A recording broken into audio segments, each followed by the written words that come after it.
Kemudian yang kedua, mungkin kalian notice dari mulai perempat final, semifinal, sampai final, terutama di final deh kita lihat berapa kali sebenarnya gol tercipta itu dari pergerakan flying fullbacknya PSG. Hakimi, Nuno Mendes. Itu ngehajar semua sisi-sisinya lawan-lawannya. Bahkan gak jarang mereka bikin gol. Terutama di final Hakimi bikin gol.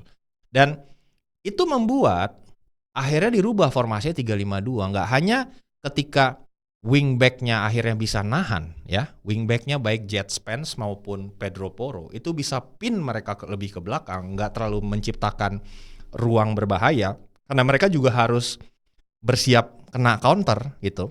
Jadi akhirnya Hakimi dan Nuno Mendes nggak terlalu sering maju gitu. Tapi juga ketika akhirnya nanti Spurs kena overlap, itu ada 3 yang bisa mengcover areanya. Ada 3 center back yang bisa saling mengcover areanya dalam diri Kevin Danso, Christian Romero, dan juga Mickey van de Ven, baik di sisi kanan maupun di sisi kiri. Jadi defensive wise itu lebih benar-benar stabil gitu. Itu alasannya gol tercipta itu baru menit 84 kalau nggak salah PSG. Dan itu pun udah lewat pergantian pemain, mungkin udah lebih kelelahan and so on and so forth.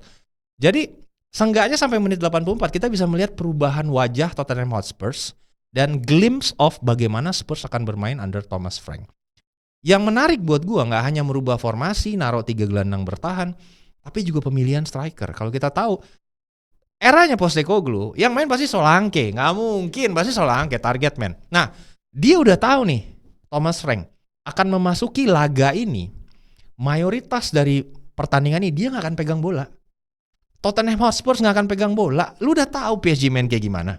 Jadi yang dipasang Richarlison instead of Solanke. Lu punya striker nih, lu tahu lu gak akan pegang bola, modelan kayak Solanke. Mungkin selama 90 menit dia cuma pegang bola sekali atau 2 kali.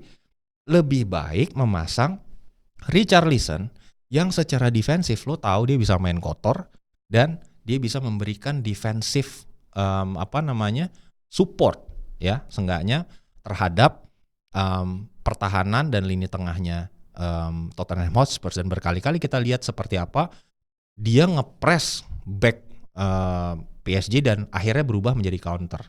Dan tektokannya sama Mohamed Kudus sebagai second striker menurut gue juga cukup oke. Nah itu terkait dari sisi Tottenham Hotspur. Kalian boleh setuju boleh enggak, tapi kurang lebih itu apa yang gue pelajari dari laga semalam. Nah